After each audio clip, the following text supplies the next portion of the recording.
Monsieur Issa Cissé, Oui. que pensez-vous de l'intervention française au Mali?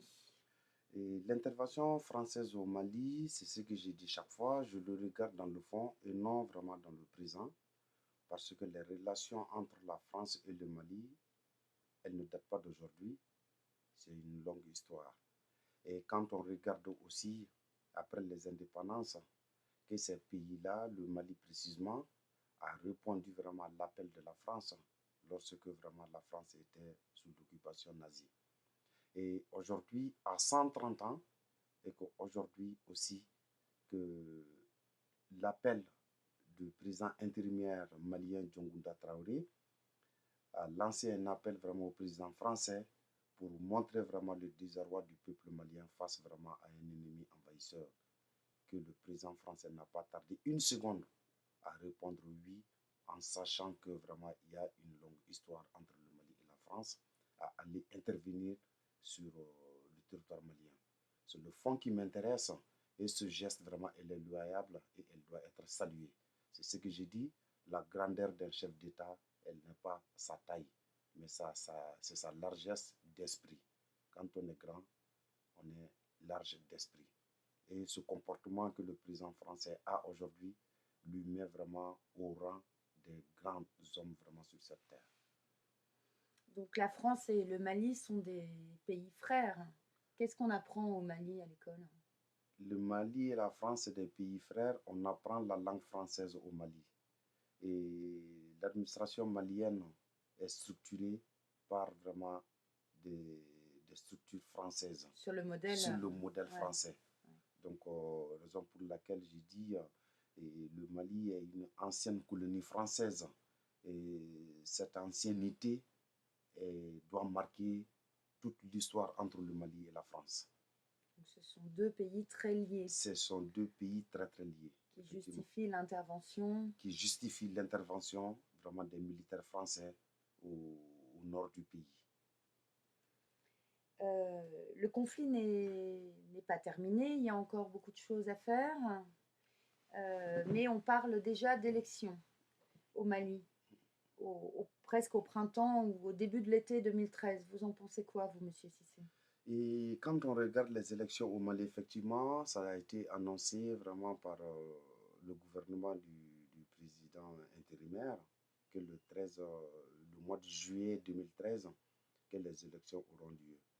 Moi, quand même, à mon avis, à moi, et s'ils n'étaient pas crédibles vis-à-vis de l'Europe aujourd'hui, et l'appel des Français n'allait jamais être opéré. Et les Européens n'allaient jamais se mobiliser. Même ils sont vraiment aujourd'hui, si tout le monde n'est pas sur le terrain, c'est la France seule qui est sur le terrain. Ils ont répondu oui en accordant beaucoup de crédibilité à la gestion vraiment du président intérimaire.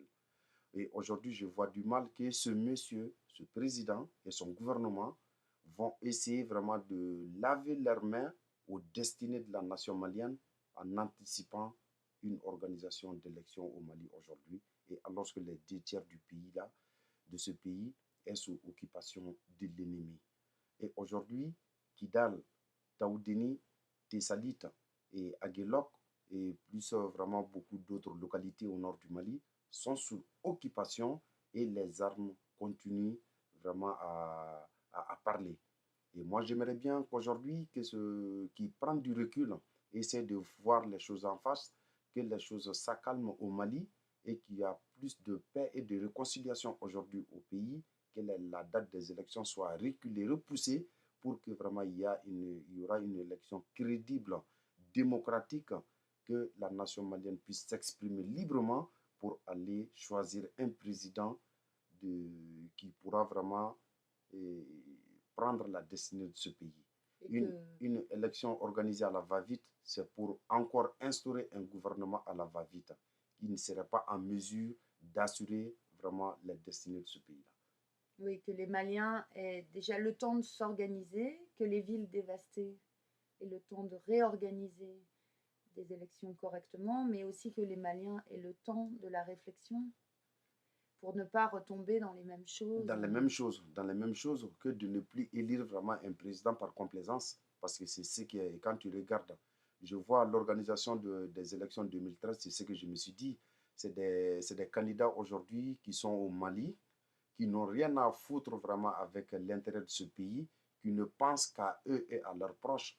Et si ça plaît vraiment au président intérimaire aujourd'hui, nous aurons vraiment, on ne va pas se gêner pour dire qu'ils ont encore vendu ce pays-là. Et quand tu regardes encore des accords bidons qui ont été signés en Alger pour démilitariser le nord du Mali, pour pouvoir permettre vraiment la libre circulation des armes au nord du Mali, la vente de drogue, et essayer vraiment de transformer le nord du Mali pour la libération et les négociations des otages africains et des otages européens. Et c'est ce que j'ai dit chaque fois. Ce truc-là, aujourd'hui, on doit être encore responsable pour pouvoir le faire et être responsable et prendre toutes ses responsabilités pour s'engager à bon port pour la meilleure organisation d'une élection. S'ils s'endettent à l'organisation, ils vont le faire. Mais en faisant ça, ils vont répondre comme les autres qui ont vendu ce pays-là et ils sont vraiment encore en accord avec ces vendeurs de pays, de nations. Oui, on pourrait, en fait, on pourrait imaginer que après ce conflit, quand il sera réglé, on pourrait rêver d'une renaissance du Mali et d'une reprise en main. Tout à fait, ça doit être vraiment une renaissance du Mali. Le Mali, dans son histoire, a vécu un an d'atrocité que le Mali n'a jamais connu. Le Mali n'a jamais été envahi par une région, par des bandits. Mais la mauvaise politique, la mauvaise gérance et le manque d'hommes au Mali a fait aujourd'hui que le pays se retrouve vraiment dans ce conflit-là. Quand tu regardes la CEDEAO, c'était l'armée malienne qui était vraiment à la une de l'armée vraiment de l'Afrique occidentale. Et aujourd'hui, cette armée a été vandalisée, cette armée a été vendue et a été vraiment une armée de complaisance dans ces 20 dernières années. On vendait vraiment, on a vendu la morale de l'armée malienne à la complaisance. Quand tu ne seras jamais vraiment un militaire au Mali, si tu n'as pas d'argent vraiment pour payer la conscience des recruteurs pour être vraiment un militaire. Voilà les conséquences. Et raison pour laquelle la réconciliation, elle doit être totale et partielle vraiment au Mali tout entière. Que l'armée se réconcilie et que le respect entre les hiérarchies soit encore plus accentué, plus respecté et que les Maliens se redonnent la main, que Gao et Kidal, Tombouctou, Bandiagara, Sikasso, Mopti, Ségou se retrouvent vraiment en symbiose comme en 1960, on avait l'habitude l'organisation des biennales au Mali qui nous permettait la réconciliation du pays. Et ces valeurs-là appartiennent au Mali et appartiennent vraiment aux Maliens. Les Touaregs d'avant parlaient Bamana, ils parlaient Bobo, ils parlaient Moussi, ils parlaient toutes les langues du Mali et au sud du Mali, on parlait vraiment toutes ces langues-là aujourd'hui.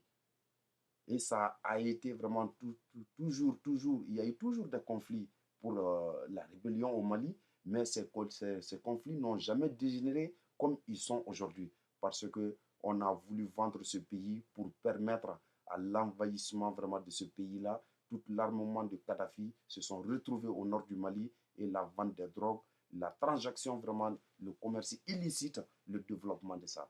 Aujourd'hui, nous voudrons bien s'exprimer et pour dire que vraiment on est contre et on veut vraiment un Mali uni, un Mali fort sur les devises du Mali, un peuple, un but, une foi.